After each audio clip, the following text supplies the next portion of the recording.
What up, Kings fans, and welcome back to On the King's Dime. We've got part one of our Melbourne series preview. Melbourne, of course, limping into that final spot. Bit of a disappointment.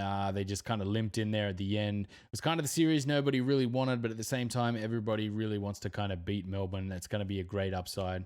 A lot of downside, though, if we lose. But we'll be bringing you our thoughts on Melbourne, how they match up against us and what we're going to do against us. That'll be in this video. It's part one. And then part two will be coming out tomorrow.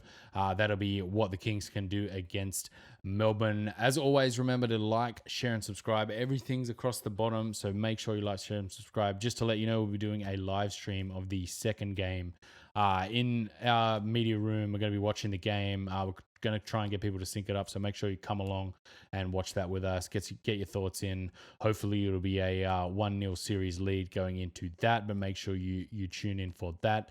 And remember to like and subscribe on YouTube and like us on Facebook. We are on Facebook, and we're just going to get straight into it. Part one of our Melbourne series preview. So the first one out of the bag kind of needs no introduction. It's Chris Goulding. I think probably Melbourne's biggest isolation threat. They're probably their best scorer of the ball, and I think one of the only guys in this series who is going to have the ability to take the game away from us in that kind of streaky three-point shooting fashion. If you look at who he is for this Melbourne team, I think he's had his struggles this season. You know, he's not shot the ball that well. He's definitely not played that well against us, but if you put the clamps on him, I think you go a long way to winning this series. But of course, he is going to be a threat, so we need to make sure we guard him on the perimeter and really make it hard for him to score. You have a look at a couple of these clips here. He's making these huge long cuts, long runs out from underneath the basket, from out on the weak side and stuff like that. I really think it's expended a lot of his energy this season. There's not as much screening action. You know, McCarron and David Barlow haven't been the greatest of form. And then if you look at Luala Chul and Sean Long, those two aren't the best screeners. So I think Chris Goulding hasn't really had it all his own way this season. He's kind of struggled. And really, if you look at his numbers, he's kind of struggled against us. 1 of 6, only 16% in that fourth game. He really struggled. But if you look at his numbers in general, 37.74%. That's down 4% on his season totals. His 2-point percentage, 4.3% down. And then his 3-point percentage, this is the big one, 6.86% down on the season. And I really think he's doing a lot in their offense. He's having to expend a lot of energy on offense. And I don't think that really suits him. I think that World Cup hangovers kind of caught up to him a little bit. And watching some of these games, he really has looked like down the end of the game, he's struggled. Shots aren't going in.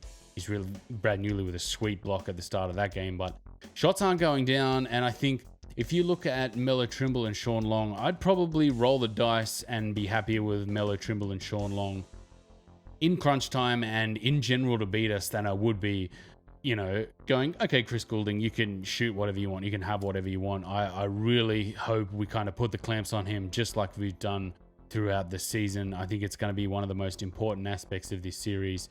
And that's why I'm leading with it. I will go through Sean Long and Melo Trimble after this, but if you have it, that's just a clear push off there. If you have a look at just how much energy expending there, he's screening there. He'll come down on the weak side. You know, he'll make a cut all the way out to the other side there.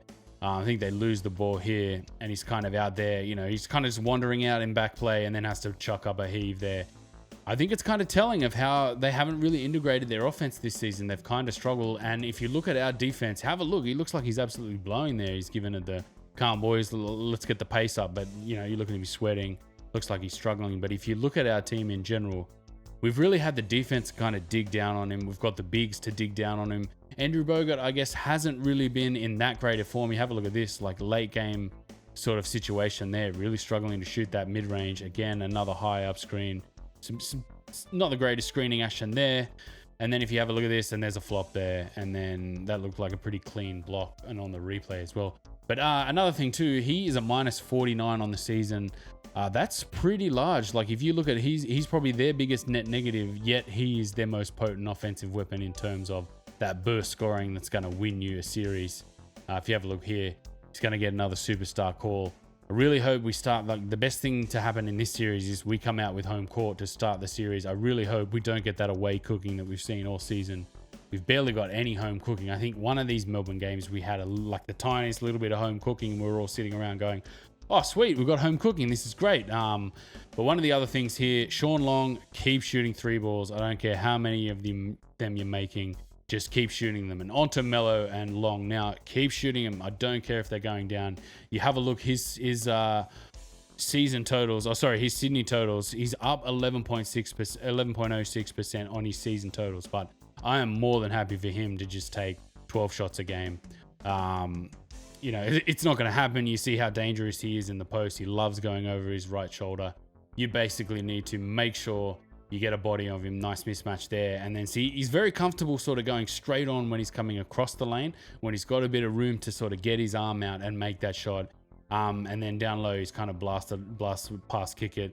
You kind of got to accept that with Daniel Kickett. I don't think he has the power really to defend Sean Long in any kind of actual capacity. We're going to have to look to Andrew Bogut to be the main. And if Andrew Bogut's kind of getting run around like that, it's really going to be a struggle to contain Trimble and Long. But again, like I said, I think I'd roll the dice on those two playing a lot of pick and roll. Us staying home on Goulding and saying, we're not giving you a 3 ball. Basically, both of you two have to beat us. And we've had 3 games of that where it hasn't really happened for them. Mello Trimble and Sean Long do play a decent 2-man game. They don't have the championship pedigree. So they have a hill to climb in this series. And, I'd be quite happy to just say, look, you guys cook. And we'll see if you can beat this Kings team with us playing the kind of defense that we've played all season against them. He loves finishing those oops. Mello Trimble, I'll get onto, but just keep him with Sean Long.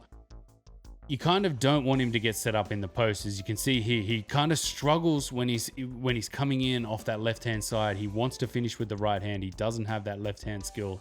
You see this again. Kickett's actually quite good at getting his body into him. Again, he wants to finish with that right hand. He kind of struggles.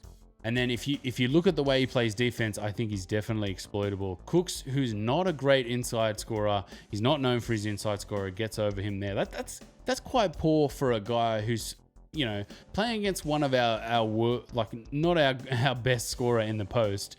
If you can't contain a guy like Cooks, you're really kind of struggling, and you're going to get a lot of issues. And there's Bogut again going straight at him and getting the service. Again here, Brad Newley isolated on him 1-on-1. Nice Euro step. Brad Newley's going to finish those every time. Brad Newley needs to get to the bucket.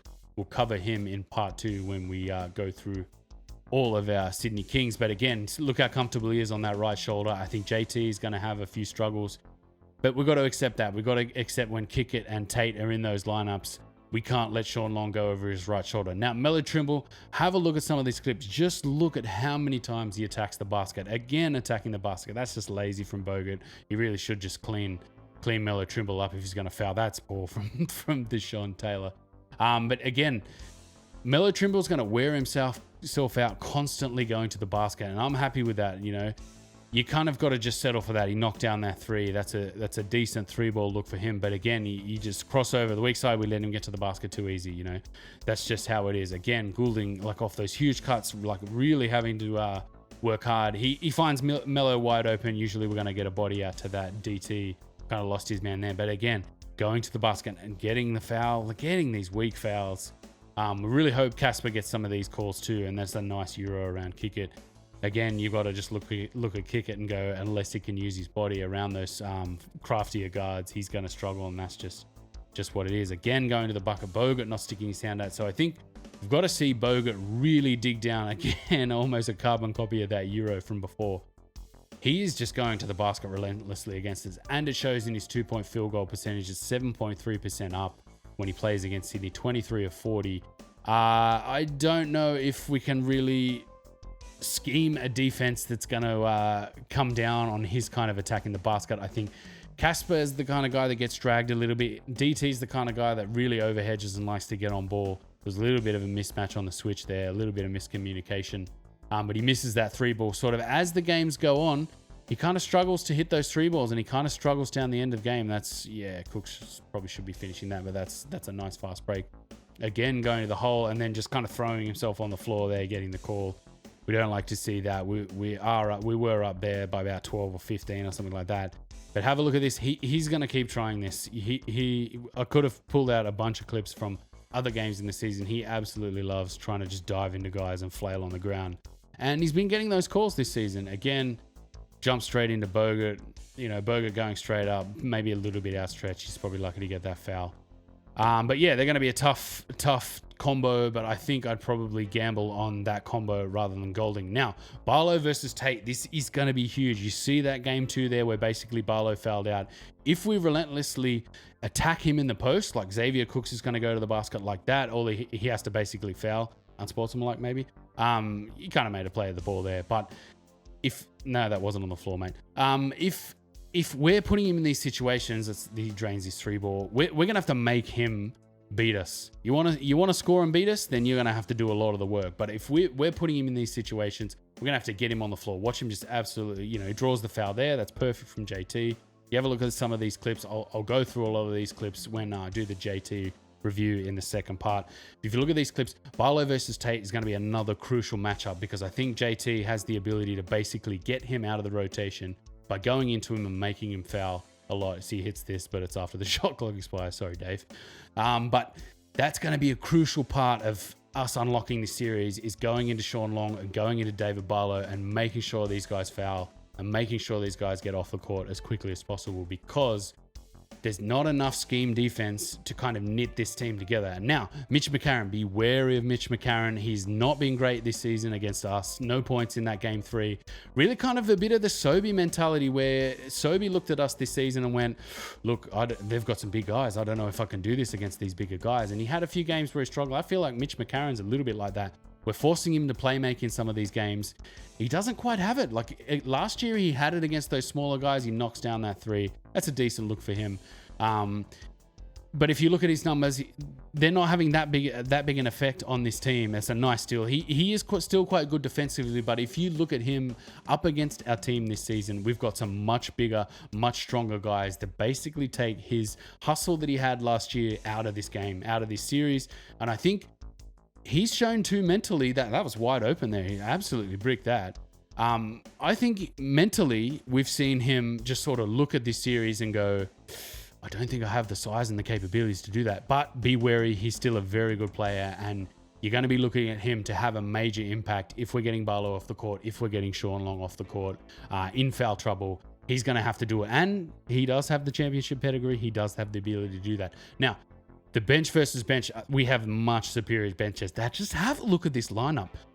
Smith Milner, Kid in the corner knocks this down. Okay, that's good defense by the Kings, and a good final shot by. But have a look at this: Shea, Smith, Milner, McCarron, Kid, and Luala Chul, who can knock down a mid-range jumper. He steps in and hits this one. But that's not a great bench. Like when you really get down to the nitty-gritty, I'd much rather have DT, Cooks playing in these second lineups, Kicks and Bruce. Craig Moller's back. We'll be talking about him on the next episode. Kevin Lish, depending on where he goes. Look, bench versus bench, 4 words, our depth is definitely superior. Just having a look at these lineups, really struggle. Luala Chul can shoot it, but you'll let him have those. But we'll be looking for that bench on bench action. Now, I think it's going to be really important if, we've got to get into this arena at Kudos on Saturday night, and we've got to make it as hostile as possible. I don't think we've shown this season that we've been super hostile to a Melbourne team. That there's some cracks in this team, and I think mentally there's some cracks. We've seen them kind of give up in these games.